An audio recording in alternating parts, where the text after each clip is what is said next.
Salam dostlar. Bugünkü dərsimiz CSS Grid haqqında olacaq.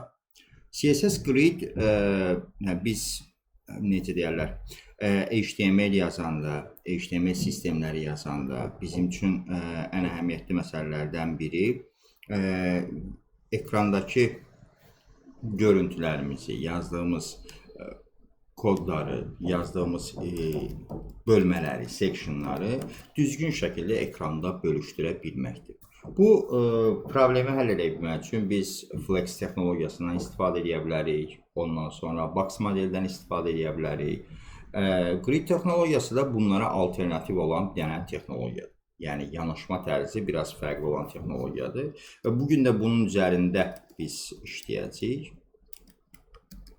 Bunun üzərində bir işləyəcək və bizə lazımdır ki, mən burada artıq onun strukturunu qurum. Bir dəqiqə. HTML5 buradan bunu qoyaq və CSS fayllarımızı və bunu eləmədən əvvəl bəzi artıq CSS papkamı yaradıram. Burada ehtiyacım olsa hər ehtimala image papkası yaradıram ki, şəkillərimi bunun içərisinə qoyacağım, istifadə edəcəyim şəkilləri. İndi bunun içərisində də mən bir dənə style CSS yaradıram və gəlirəm burada bunu qoşuram. CSS papkasının içərisində style CSS. Buna diqqət eləmək lazımdır. Dediyim kimi CSS faylınızın harda olduğuna diqqət eləmək lazımdır ki, və bunu tövsiyə edirəm ki, hər dəfə CSS faylını qoşduqdan sonra bəsit bir dənə yoxlama ilə yoxlayın ki, sizin CSS faylınız işləyirmi, işləmirmi? Bunu yoxlayaraq əmin ola bilərsiniz ki, sonradan problem çıxmasın. Bu əminlikdən gedə bilməyin üstündə. Məsələn, məndə CSS faylı işləyir hal-hazırda. Ona görə mən bunu silə bilərəm.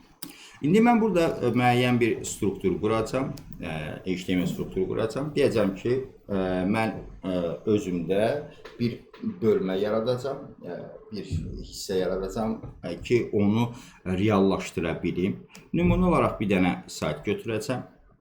Misal üçün elə oxu azı götürə bilərik bu xəbər saytını. Fərz eləyək ki, biz burada bu hissəni reallaşdırmaq istəyirik. Görüntüsünü reallaşdırmaq istəyirik. Hansı hissəni? Bu hissəni reallaşdırmaq istəyirik. İndi bunu Flex-lə reallaşdırmaq fərqli formadadır, fərqli strukturda eləmək olar və bu hissəni biz bugün əsas struktural hissəsini Grid-lə eləməyə çalışacaq, Grid texnologiyasını eləməyə çalışacaq. Bunun üçün mən birinci gördüyünüz kimi bu hissə ümumi bir hissədir. Bu reklam olan hissələri nəzərə almıram, yəni bu hissə ilə bu hissəni mən nəzərə almayacam və bunu mən bölüşdürürəm hissələrə. Deməli, belə bir hissəm var mənim burada, belə bir bölməm var. Ondan sonra bunun içərisində belə bir bölməm var, hansı ki hissələrə bölünüb və indi mən bunu ümumi olaraq hissələrə bölürəm. Necə böləcəm? Bunu bölərkən daha rahat olması üçün birinci buradan başlayayım bölməyə, daha sonra yuxarı hissəyə də keçərik. Baxın, bu hissəni mən bu şəkildə böləcəm. Özüm üçün bir koordinat sistemi yaradacam, belə deyə bilərik də. Yəni ki, virtual bir koordinat sistemi yaradacam. Burada nə iş görəcəm? Deməli, belə bir section'um var. Bunun içərisində belə bir hissə var. Gördüyünüz kimi. Və mən buranı artıq sətir və sütunlara böləcəm. Sətir və sütunlara böləcəm. Necə? Buradan rəngimi dəyişdirim. Bircə dəqiqə bunu geriyə alım, daha rahat olsun. Və bunu sətir və sütunlara böləcəm. Bu formada sətir və sütun halına gətirəcəm. Deyəcəm ki, baxın, bunu, bu hissəni, bu bölmələri, qutuları bölərkən mən belə bir hissə bölüşdürmədən istifadə edəcəm. Deməli, gəldik, bura bir dənə xəttimi götürürəm. Deyirəm ki, mənim qutularım hardan başlayır? Buradan başlayır. Ondan sonra burada var bir dənə. Bölüşdürürəm bu şəkildə. Buranı da bölüşdürdüm. Buranı da bölüşdürdüm. 4 dənə xətt çəkdim. Bu sütunları bir-birindən ayırmaq üçün olan xəttləri çəkdim. Və ondan sonra bunun bir balaca rənglərini dəyişdirim icazənizlə daha rahat görülsün. Hətta bir dənə də belə edəyək. Və bunu başlayıram belə bölüşdürməyə. Baxın bu 1, bu 2, bu 3. Özüm üçün özümə uyğun şəkildə bölüşdürürəm. Bu tamamen sizin istəyinizdən asılı olan bir şeydir. Bölüşdürdüm. Ondan sonra başlayıram eyni şəkildə sətirlərdə bölüşdürməyə. Baxın. Yuxarıdan başlayıram. Bu 1. Bu arada bura 2. Buranı da 3 olaraq bu şəkildə bölürəm. Və buranı mən fikir verirsinizsə tor halına gətirdim. Buna da biz proqramlaşdırmada və ya ümumən bu bölüşdürmənin adına grid deyirik. Yəni bir tor halına gətirmək. Ondan sonra nə edirəm? İkinci etapda gəlirəm burada sütunlara nömrələr verirəm. Deyirəm ki, bura 1, bura olsun 2, bura olsun 3 nömrəni verirəm. Bunları da biraz aşağı çəkək ki, rahat görünə bilsin. Bura gələk. 1 yazaq. Burada yazacağım. 1 görə bilək deyə. Ondan sonra bura gələcəm. 2 yazacağım. Bura 3 yazacağım. Yəni mənim 3 dənə, 4 dənə xəttim var. Bura 4. Və ondan sonra gəlirəm. Eyni şəkildə sətirlər üçün də çəkdiyim xətlərdə nömrələyirəm. Bura 1, bura 2, bura 3 olsun. Bunu mən indi yadda saxlayacağım və bu mənə lazım olacaq. Bunu götürürəm, hara əlavə edirəm. Hələ ki, desktopumda qoyun bunları. Və bu şəkildə mən bölüşdürdükdən sonra, əgər mən grid ilə işləyəcəmsə, bunun strategiyası necə olacaq? Deməli, gəlirəm bura. Deməli, bu ümumi əraziyə bir ad verirəm. Deyirəm ki, burada bir dənə section'ım var mənim. Section. Nöqtə. Bura verirəm, deyək ki, news adını verirəm. Və news'un içərisində bir dənə, deyək ki, news container deyə bir ad verirəm. Və ondan sonra news item vurulsun 3 dənə və ya 6 dənə. News item var. Neçə dənə? 6 dənə.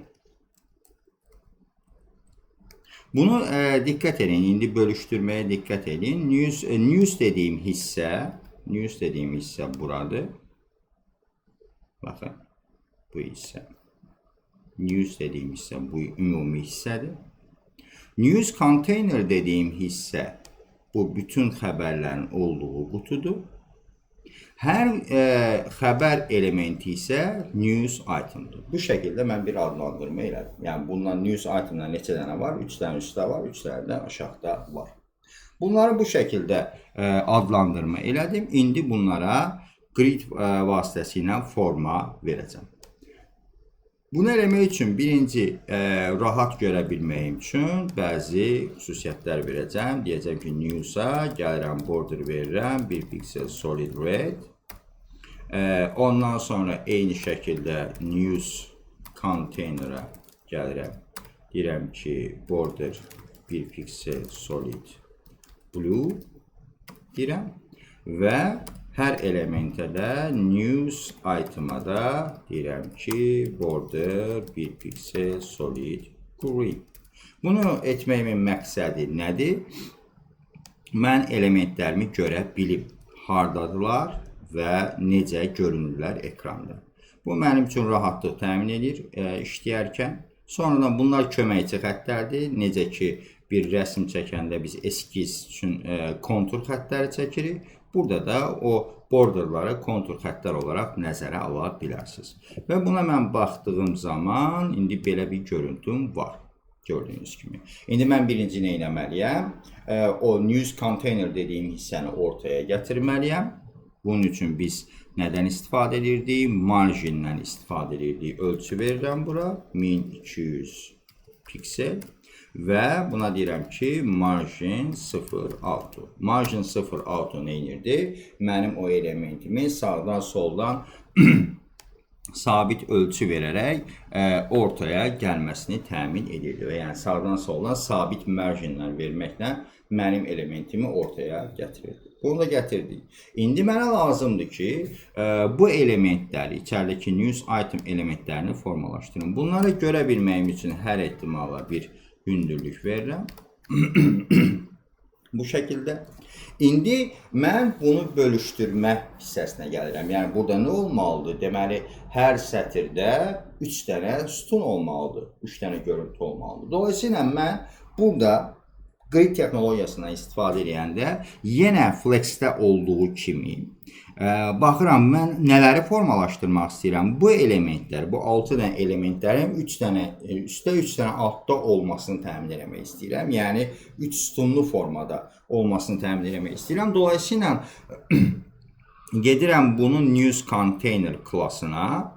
Baxın, bunu buradan yan-yana qoyaq ki, daha rahat başa düşə bilək. Və gəlirəm news container klassına. Burada deyirəm ki, display grid. Display grid verdiyim anda bu necə ki Flexdə vermişdim. Eyni şəkildə burada diqqət edin, gridə hara verdim? Container'a verdim. Yəni hansı elementləri sistemləşdirmək istəyirəmsə onların valideyninə. Və ondan sonra deyirəm ki, mən bunu bölüşdürə bilmək üçün, sütunlara bölüşdürə bilmək üçün belə bir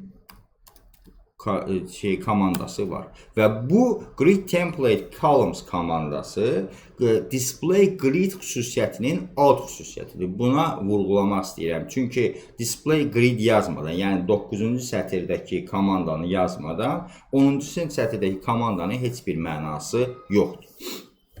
Bunu yazdığım zaman mən əgər ekranımı 3 hissəyə bölmək istəyirəmsə 1 FR, 1 FR, 1 FR buraya yazıram. Bu nə deməkdir? Bu fraction deməkdir. Yəni fraction sözünün mənası hissə deməkdir. Yəni mən o ekranımı 3 hissəyə bölürəm. Diqqət edirsinizsə baxın, bu avtomatik olaraq bunları 3 dənə sütuna bölmüş oldu. 3 dənə fractiona bölmüş oldu. Bunun hesablama şəkli necədir? Deməli bu nə edir? Mənim ümumi genişliyim nə qədərdir? 1200'dür. Buradan kalkulatorla hesablayaq. Gələk bura. Bu, əgər mən bura 1 FR vermişəmsə, bu nə edir? 3 dənə FR yazmışam, görürsünüz. Buradakı rəqəmləri toplayır. 1, 2, 3. Və ümumi ölçünü, yəni 1200 ölçüsünü bölür 3'ə, yəni 400. Hər news item elementinə o ölçünü, o genişliyi verir. Baxın, yəni buradakı 1 FR'in qarşılığı, bu halda 1 FR'in qarşılığı 400 pikseldir. Bunu buradan yoxlaya bilərik. Baxın, gəldi, 400 piksellik bir genişlik verir. Diqqət edin bura. Baxın, ölçüsünə diqqət edin, 400 piksel verdi. Və ondan sonra mən bunu fərqli şəkildə, deyək ki, gəldim bura 1 yox, 2 FR yazdım. 2 FR yazdım. Burada necə edir? Hesablama necə? Yenə də 3 dənə sütunlar bölür. Baxın, sütun sayına buradan baxa bilərsiniz. Bunlar 3 dənə olması sütun sayını bildirir. 1, 2 və 3. Deməli 3 dənə sütun var. O qabağındakı 1, 2'lər isə o böldüyün sütunlar. Məsələn bu birinci sütundur, bu ikinci sütun, bu üçüncü sütun. Yəni bunların genişliyini tənzimləmək üçün biz buradakı FR'lərdən istifadə edirik. Yəni bunun ölçüləndirmə, hesablama qaydası necədir? Əgər mən belə yazmışamsa bu nə edir? 1 üstə gəl 2 üstə gəl 1. Neçə elədi? 4. Mənim grid texnologiyam nə edir? Götürür 1200'ü bölür 4'ə. Çünki toplam 4'dür. Bir FR'in dəyərini götürür 300 piksel olaraq. 300 piksel. Yəni ki, mən bunu elədiyim zaman deməli ki, bura 300 pikseldir. 1 eferin dəyəri. 2 eferin dəyəri nə qədər olmalıdır? 1 efer 300-dürsə 2 efer olacaq 600 piksel. Burada nə olacaq? 300 piksel. Və görüntü olaraq buna baxdığımız zaman baxın, belə bir görüntü verir. Yəni, və gəlir bura deyir ki, 300 piksel. Baxın, bura 300 pikseldir. Diqqət edin ölçüyə. Bura 600 pikseldir. Bu şəkildə bölüşdürür. 600 piksel, diğerisi de 300 piksel. Yəni, buranı artıq 1 efer, məsələn, mən bura 3 efer yazsam, bu səfər nə edəcək? Toplayacaq 1 üstə gəl 2, 3, 3 üstə gəl 3 də 6. Yəni ki, ekranı normalda 1 eferin dəyərini hesablamaq üçün də bunu necə eləyəcək? Bunu da son olaraq deyək. Gələcək 1200-ü böləcək 6-ya, 1200 bölünsün 6. Demək ki, 1 eferin dəyəri indi nə olacaq? 200 piksel. Dolayısıyla birinci sütunun genişliyi 200 piksel, ikinci sütunun genişliyi 400 piksel, üçüncü sütunun genişliyi 600 piksel olacaq. Və mən burada istədiyim qədər sütun sayı verə bilərəm. Məsələn, bura 3 sütuna bölünür. Mən əgər buranı sabah 4 sütuna bölmək istəsəm, eləyəcəyim şey sadəcə nədir? Əgər bərabər hissələrə bölmək istəyirəmsə, 1 efer yaza bilərəm. Bu avtomatik mənim üçün neçə dənədir? Baxın, 4 dənə sütuna bölmüş olur. Rahatlıqla mən elementlərimi bu şəkildə sütunlara bölə bilərəm. Baxın, ölçü vermədən, faiz istifadə eləmədən rahatlıqla bölə bilərəm. Ondan sonra bunlar bir-birinə yapışıb. Düzdürmü? Bunların arasındakı məsafəni də tənzimləyə bilmək üçün bunun bir xüsusiyyəti var. Gap adında bir xüsusiyyəti var. Bu gap nə edir? Bu sütunlar arasında məsafəni tənzimləyir. Gəlirəm 20 piksel verdim bura. Baxın.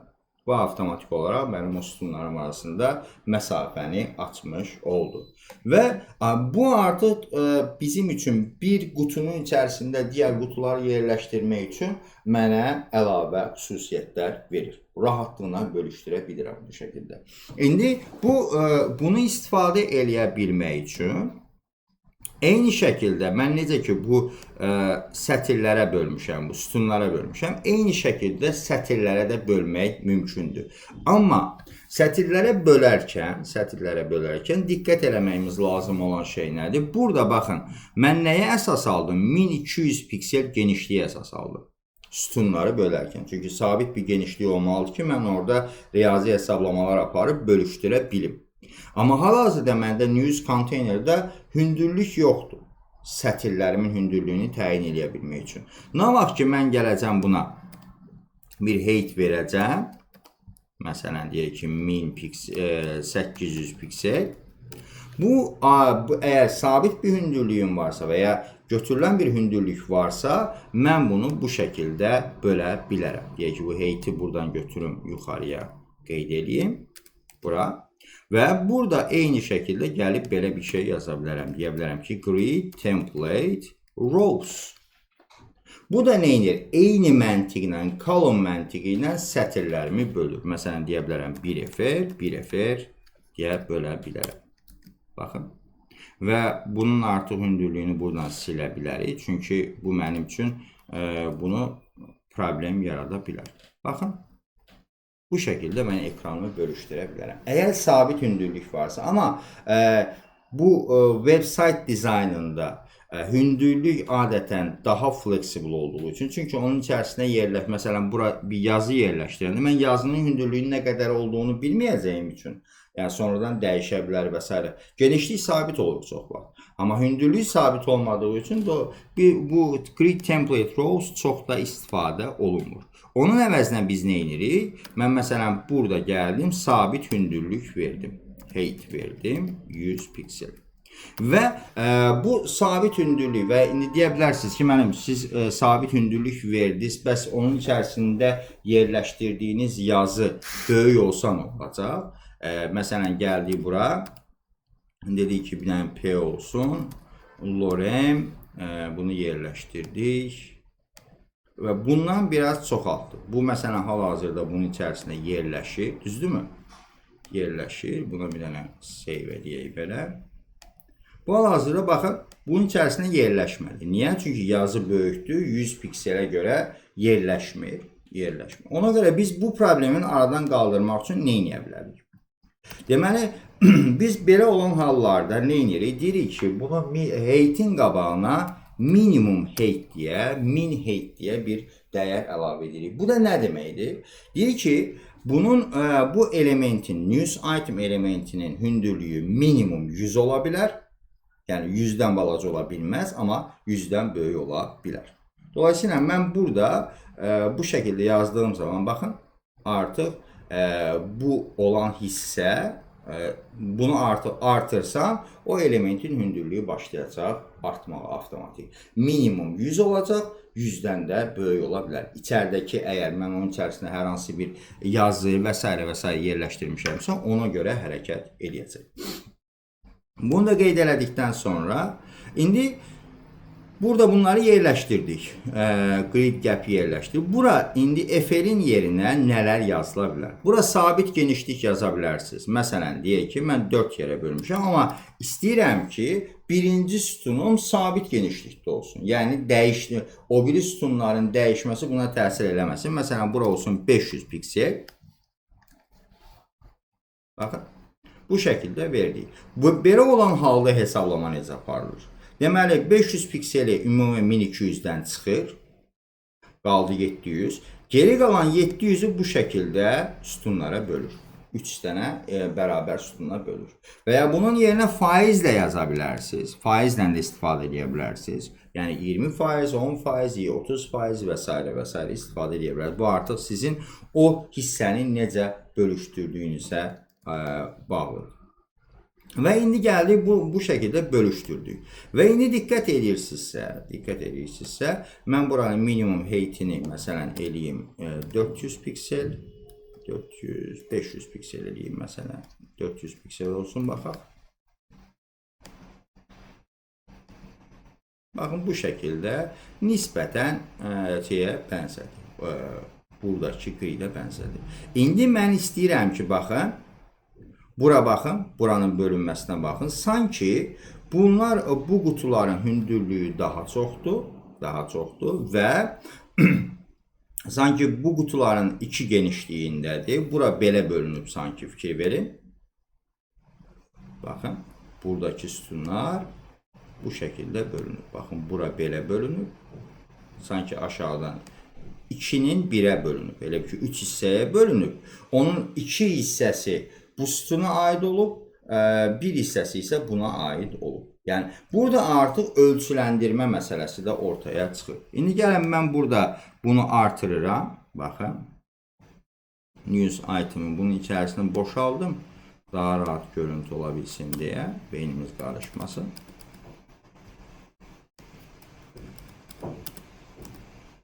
Bunu böldük bura və bundan artırıram. Deyirəm ki, 7, 8. 7, 8. Bir dənə də 9 dənə elementim var. İndi baxın, mən buranı bu şəkildə bölüşdürmüşəm. Belə bir görüntüm var mənim. 7, 8 və buranın 3 sütuna bölüm. Və əgər bir dənə də griddə belə bir xüsusiyyət var ki, əgər mən bunları eyni sütuna, 4 dənə eyni sütuna böləcəmsə, bunu daha qısa şəkildə yazmaq üçün belə bir funksiyam var.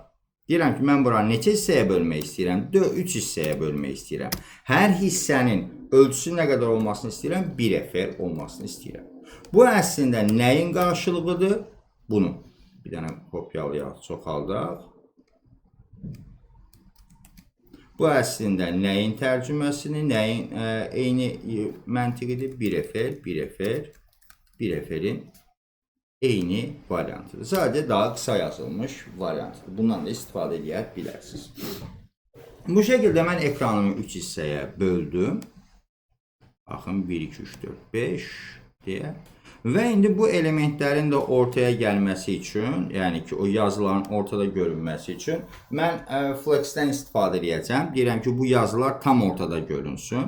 Gəlirəm, deyirəm ki, display flex. Ortaya gətirmək üçün biz nədən istifadə edirdik? Justify content center və align items Center'dan. Bunu yazdığım zaman bu nə edəcək? Mənim burada yazdığım yazını tam ortaya gətirəcək. Bir dənə də hələ ki sonraki dərslərimizdən biri daha rahat görə bilmək üçün font size edirəm. 4YM edirəm. Bu font size haqqında fontlarla da əlaqədar danışanda danışacağıq. Gəldik bura.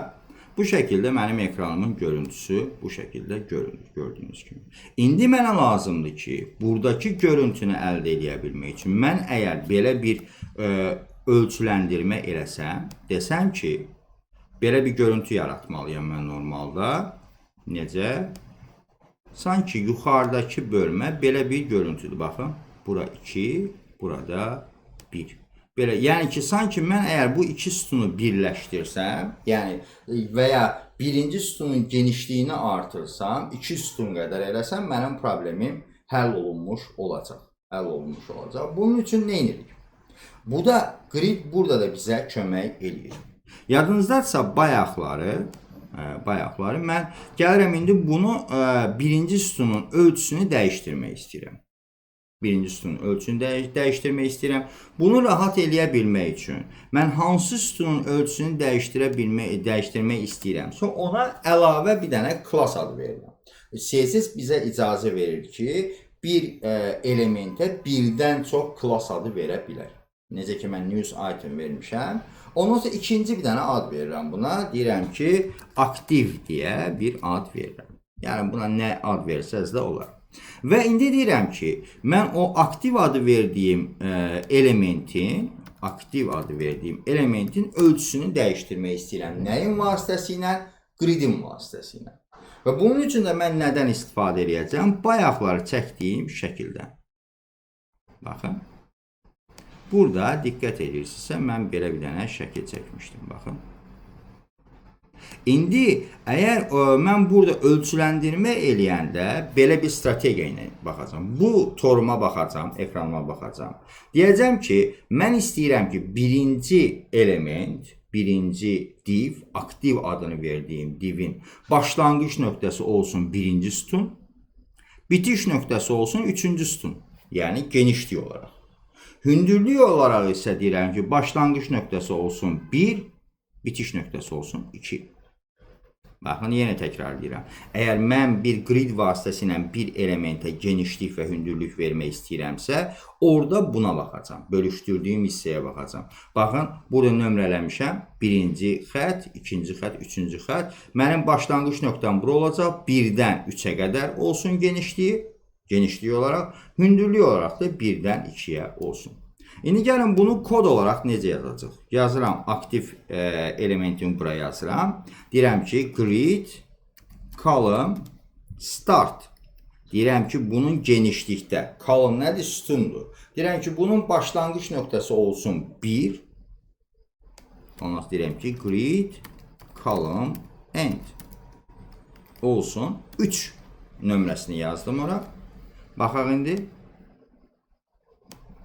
Bircə dəqiqə. Bunu save eləməmişəm. Baxın. Bu avtomatik olaraq birinci elementin genişliyini elədi nə qədər? O 1-dən 3-ə qədər elədi.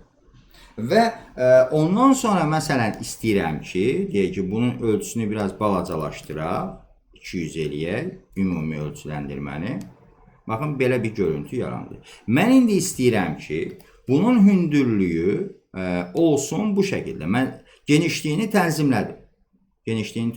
Və hündürlüyünü də bu şəkildə tənzimləyə bilərəm. Deyə bilərəm ki, belə olsun hündürlük.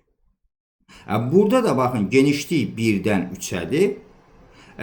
Hündürlük də nə olacaq? 1, 2, 3. Mən indi buranı bölüşdürdüyüm zaman, gəlin elə bunu bölüşdürək ki, bunun üzərində rahat işləyə bilək. Baxın, bura birinci sətrim. Baxın, bura birinci sətir.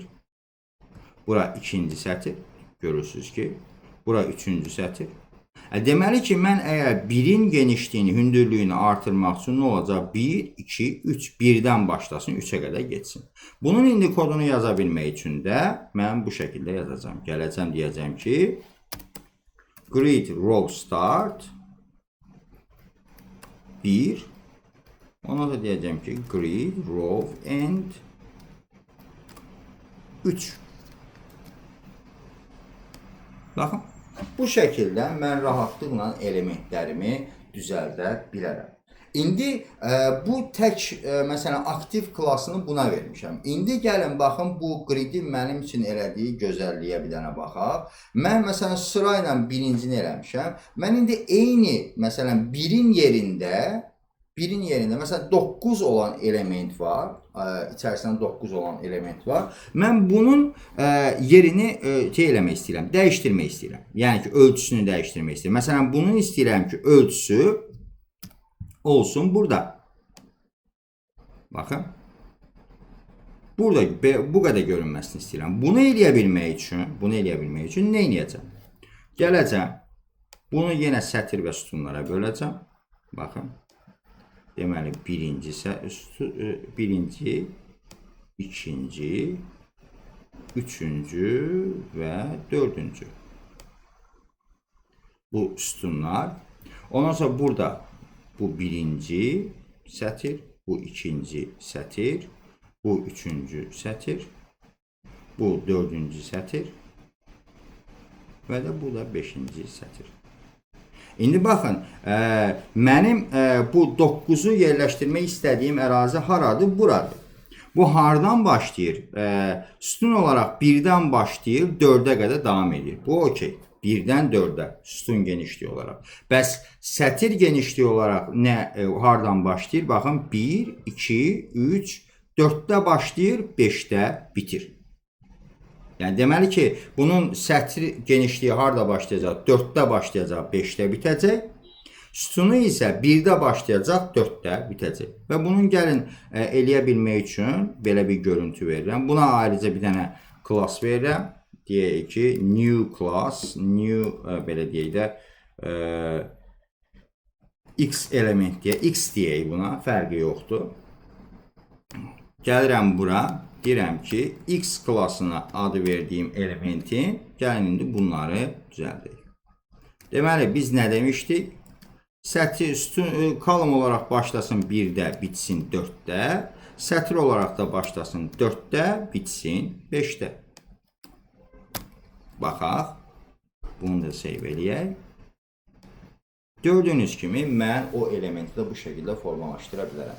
Yəni ki, gridlə işlədiyim zaman mən istənilən elementi o torun içərisində istədiyim yerə yerləşdirə bilərəm.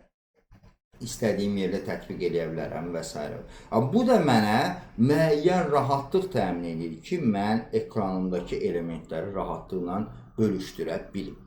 Bu grid texnologiyasını öyrənmək. Biz indi baxın, flex texnologiyası var, grid texnologiyası var. Daha sonra bir dənə də 12 kolumluq bir dənə texnologiya öyrədəcəm sizə.